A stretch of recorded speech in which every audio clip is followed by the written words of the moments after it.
नमस्कार. महाराष्ट्र योजना कॉर्नरमध्ये आपल्या सर्वांचे स्वागत आहे. आजच्या व्हिडिओच्या माध्यमातून आपण बघणार आहोत की घरकुल योजनेबद्दल असं काही अपडेट आलेलं आहे. आपण त्या आजच्या व्हिडिओच्या माध्यमातून संपूर्णपणे जाणून घेण्याचा प्रयत्न करणार आहोत. त्याआधी एकच विनंती करते, तुम्ही जर माझ्या चॅनलवरती पहिल्यांदा आला असाल तर चॅनलला लाईक, सबस्क्राईब आणि शेअर करायला विसरू नका, जेणेकरून असेच महत्त्वपूर्ण व्हिडिओ तुम्हाला पुढे देखील मिळत राहतील. चला तर तुमचा जास्त वेळ न घेता आपल्या व्हिडिओला सुरुवात करूया.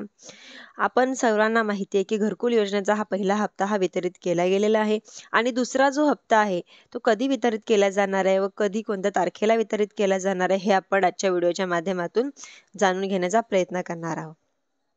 पहिला हप्ता हा फेब्रुवारी महिन्यात वितरित केला गेलेला होता आणि दुसरा हप्ता जे घरकुल लाभार्थी आहेत त्यांना दुसऱ्या हप्त्याची ही प्रतीक्षा होती की त्यांना हा हप्ता केव्हा वितरित केला जाणार आहे.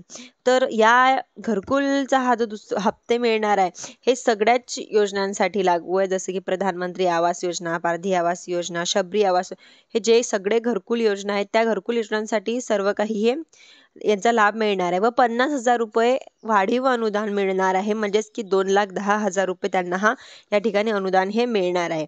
आता दुसरा हप्ता हा 70,000चा हप्ता आहे. हा दुसरा हप्ता त्यांना 30 एप्रिलला येण्याची म्हणजे शक्यता आहे, पण येऊ शकतो की या 30 एप्रिलला त्यांना अशी अपडेट आलेली आहे की त्यांना येत्या 30 तारखेला हा हप्ता वितरित केला जाऊ शकणार आहे. धन्यवाद.